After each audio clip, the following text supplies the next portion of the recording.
논리적으로는 그럴싸한데 저는 솔직히 좀 다르게 생각하거든요. 그건 너무 음모론적인 해석 아닌가요? 아니, 뉴욕타임스 기자가 18개월 전부터 우연히 꽂혀서 취재 시작했고 마침 정보가 다 모여서 기사화한 시점이 딱 지금일 수도 있잖아요. 정부가 배후에서 조종했다. 그건 솔직히 미국 언론 환경 생각하면 너무 나간 것 같은데요. 시그널이요.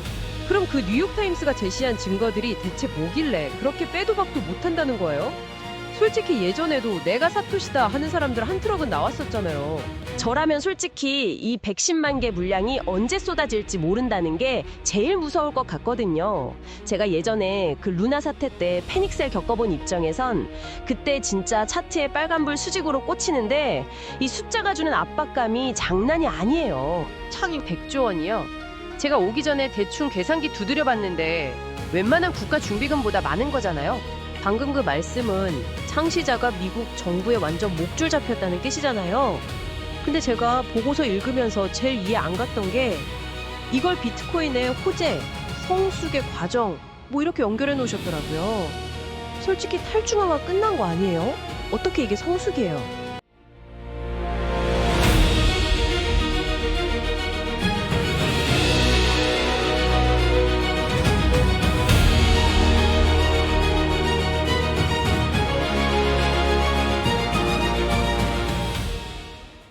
약간 상기된 톤으로 비트코인에는 주인이 없다.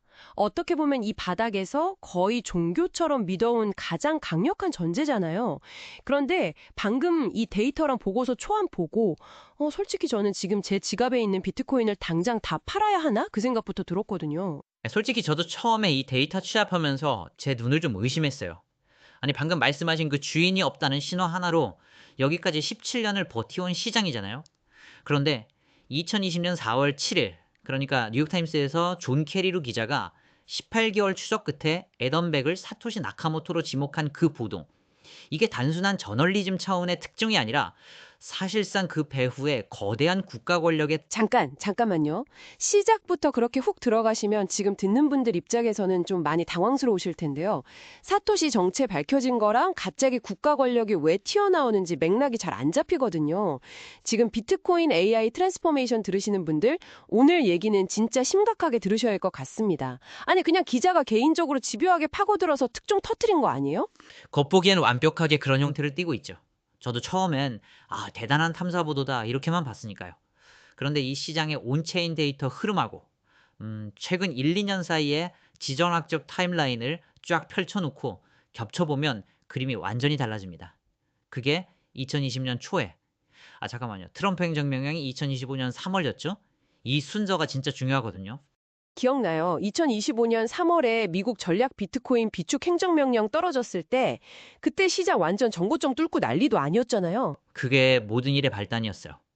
그런데 그해 하반기에 무슨 일이 있었는지 혹시 기억나시나요? 이란이 갑자기 호르무즈 해협 통행료를 비트코인으로 결제하라고 요구하기 시작했어요. 호르무즈 해협이면 전 세계 석유 지나가는 제일 핵심 통로잖아요.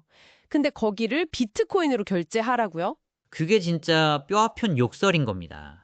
미국 입장에서 달러 패권을 유지하는 제일 강력한 무기가 스위프트, 즉 국제 결제망에서 쫓아내는 거거든요. 이란도 그것 때문에 경제가 고통받고 있었는데 얘네가 굳이 달러 안 구하고 비트코인으로 통행료 받으면 제재를 그냥 우회할 수 있네? 이걸 깨달은 거예요. 와. 듣고 보니까 진짜 심각하네요. 그러니까 미국 정부는 완전히 진퇴당난에 빠진 겁니다. 비트코인을 예전처럼 강력한 규제로 때려잡자니 이미 작년 3월에 자기들이 전략 자산으로 비축하겠다고 도장을 찍어버렸잖아요. 아, 자기들이 비축할 자산 가치를 자기들 손으로 폭락시키는 코미디가 되는 거네요. 맞습니다. 그렇다고 놔두자니 이란 같은 반서방 국가들이 비트코인 무기 삼아서 달러 패권을 갉아먹고 있고, 그래서 남은 유일한 카드가 아예 포약해버리는 겁니다. 네, 전략 자산으로 인정은 하되 그 심장부에 있는 창시자를 장악해서 비트코인을 통제권 아래, 그러니까 관리된 자산으로 두는 거죠. 그걸 위해서 이른바 세계의 화살을 쏜 건데, 올해 초에 미 재무부가 가상자산 포괄규제법 빨리 처리하라고 엄청 압박한 게 공포 정치였다면, 이번 뉴욕타임스 보도는 사실상 스피커를 빌려 쏜 첫 번째 경고 사격이라는 게 제 분석의 핵심입니다. 근데요, 전문가님 말씀 쭉 듣다 보니까 논리적으로는 그럴싸한데 저는 솔직히 좀 다르게 생각하거든요. 그건 너무 음모론적인 해석 아닌가요? 아니, 뉴욕타임스 기자가 18개월 전부터 우연히 꽂혀서 취재 시작했고 마침 정보가 다 모여서 기사화한 시점이 딱 지금일 수도 있잖아요. 정부가 배후에서 조종했다. 그건 솔직히 미국 언론 환경 생각하면 너무 나간 것 같은데요? 아, 그건 진짜 날카로운 지적이십니다. 사실 저도 초기에는 이거 너무 음모론으로 빠지면 안 되는데 하고 엄청 경계했거든요. 그런데 기사에 담긴 증거들의 디테일을 파고들면 파고들수록 단순한 우연으로 보기엔 너무 소름 돋아요. 직접 브리핑으로 사토시 다었다 하면 시장이 붕괴하니까 언론이라는 쿠션을 대고 당사자한테만 우리 이미 다 알고 있다고 시그널을 보낸 거죠. 시그널이요? 그럼 그 뉴욕타임스가 제시한 증거들이 대체 뭐길래 그렇게 빼도 박도 못한다는 거예요? 솔직히 예전에도 내가 사토시다 하는 사람들 한 트럭은 나왔었잖아요. 이번엔 결이 다릅니다. 기술적이고 심리적인 스모킹 건들이 말 그대로 쏟아졌어요. 일단 애덤백이 해시캐시 발명자라는 건 뭐 이 바닥분들은 다 아시잖아요.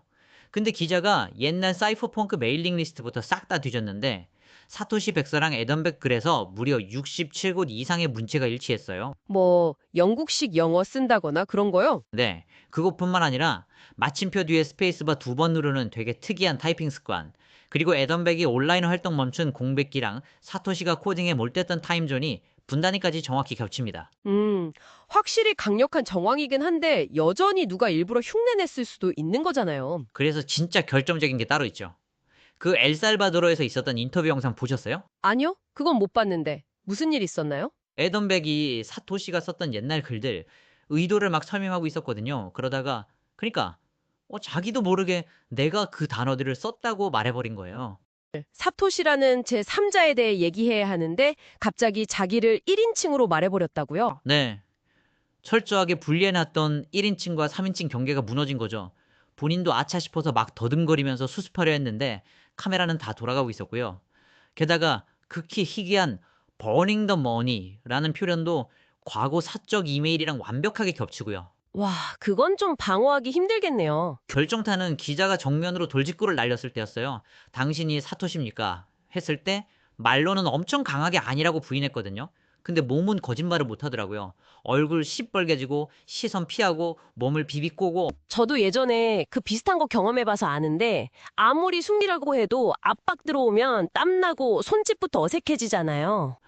사토시 철학이 코드는 정확하고 사람은 거짓말을 한다 였는데 정작 창시자 본인은 말로 부인하면서 몸으로 자백해버린 셈이죠. 자, 그럼 창시자가 애덤백이라는 정황이 거의 굳어졌다고 칠게요.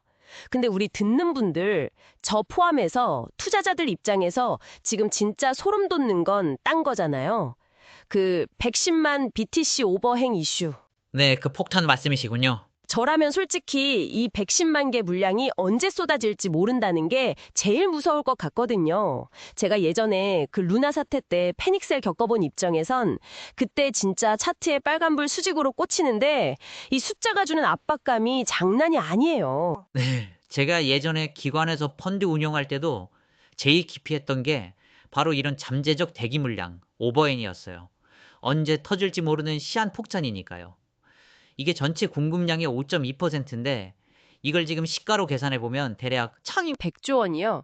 제가 오기 전에 대충 계산기 두드려 봤는데 웬만한 국가 준비금보다 많은 거잖아요. 맞습니다. 2009년 제네시스 블록 이후로 단 한 번도 움직인 적 없는 그 신화 속의 물량이 이제 미국 정부 사정권 안에 들어온 실존 인물과 연결됐다는 거. 그게 공포의 본질이에요. 그래서 보고서 보니까 시나리오를 여러 개로 나누셨던데 베이스 케이스는 지금처럼 부인하면서 그냥 찜찜하게 가는 거고 스트레스 케이스는 뭐예요? 거기가 진짜 현실적인 위협 구간인데 애덤백이 지금 블록스트림이란 회사 의장으로 있잖아요. 조만간 나스닥 상장이나 대규모 합병 준비 중이란 말이죠. 네, 근데요? 미국 SEC가 상장 심사할 때 너 사토시란 의혹이 있는데 리스크 관리 차원에서 창시자 자산 내역 명확히 공시해라. 이렇게 압박할 수 있다는 겁니다. 그 공시 서류에 거짓말 쓰면 경영진 감옥 가고 상장 폐지되거든요. 제도권에서 합법적으로 사업하고 싶으면 그 1,100만 개 진짜 내 거 맞는지 위증벌 감수하고 도장 찍어라. 정확합니다. 이건 언론 인터뷰랑은 차원이 다른 법적 압박이니까요. 이 상황만으로도 기관 자금들이 이탈하면서 급락 나올 수 있습니다. 그럼 최악의 블랙스완은 뭐죠? 물량 다 집어 던져서 폭락하는 거? 아니요. 차라리 던지면 다행이죠. 진짜 최악은 미국 법무부나 재무부가 국가 안보 핑계로 그 1100만 BTC를 동결시켜 버리는 겁니다. 네, 동결이요. 그게 기술적으로 돼요? 네트워크를 멈출 수는 없지만 그 지갑 주소부를 제재 대상에 올려버리거나 애덤백 억류에서 개인키를 강제로 압수하는 건 가능하죠. 사실상 미국의 전략 비축 물량으로 귀속되는 겁니다. 아니, 근데 전문가님, 방금 그 말씀은 창시자가 미국 정부에 완전 목줄 잡혔다는 뜻이잖아요.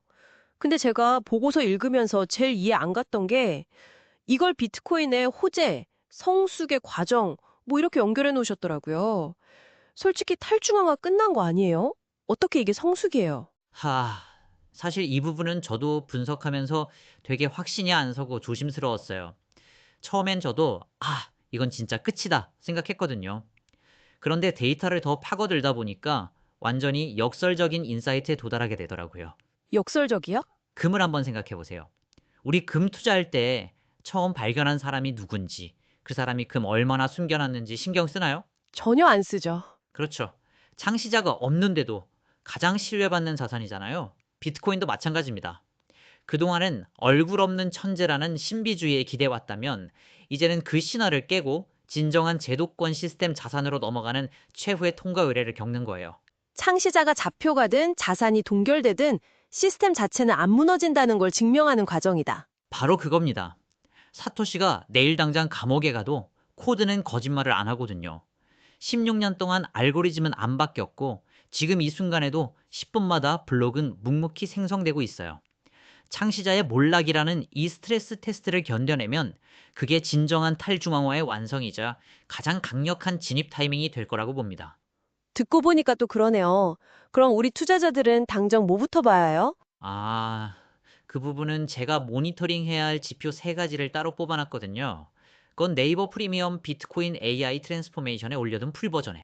링크 설명란에 있는 거기요. 알겠습니다. 그래도 핵심 지표 하나만 여기서 딱 짚어주신다면요? 무조건 제네시스 블록 지갑 활동입니다. 그 사토시 지갑들 알림 설정해 두시고 거기서 단 1사토시라도 이동한다. 그러면 당장 포트폴리오 20% 이상 줄이셔야 합니다. 그건 국가 권력이 실물 시장에 개입했다는 확실한 신호니까요. 진짜 숨 막히네요. 근데 지금 차트 보면 보도 터진 지 며칠 지났는데도 너무 잔잔하잖아요. 이거 이미 악재 소화된 거 아니에요? 아니요. 그게 제일 무서운 겁니다. 지금은 평온한 게 아니라 리스크가 응축되고 있는 폭풍 전야의 사사국면 상태예요. 보이지 않는 곳에서 엄청난 힘이 부딪히고 있는 거죠. 결론은 사실 저도 딱 잘라 말하기가 조심스러워요. 데일타는 이렇게 경고를 뿜어내고 있는데 시장의 광기가 언제 터질지는 아무도 모르는 거니까요. 그래도 하나 확실한 건 사람은 거짓말을 할 수 있지만 수학은 거짓말을 하지 않는다는 겁니다. 그게 제일 솔직한 대답이네요, 진짜. 저는 당장 제네시스 블록 알림부터 켜놔야겠네요. 110조 원의 향방이 어떻게 될지 여러분도 각자 판단해 보시길 바랍니다.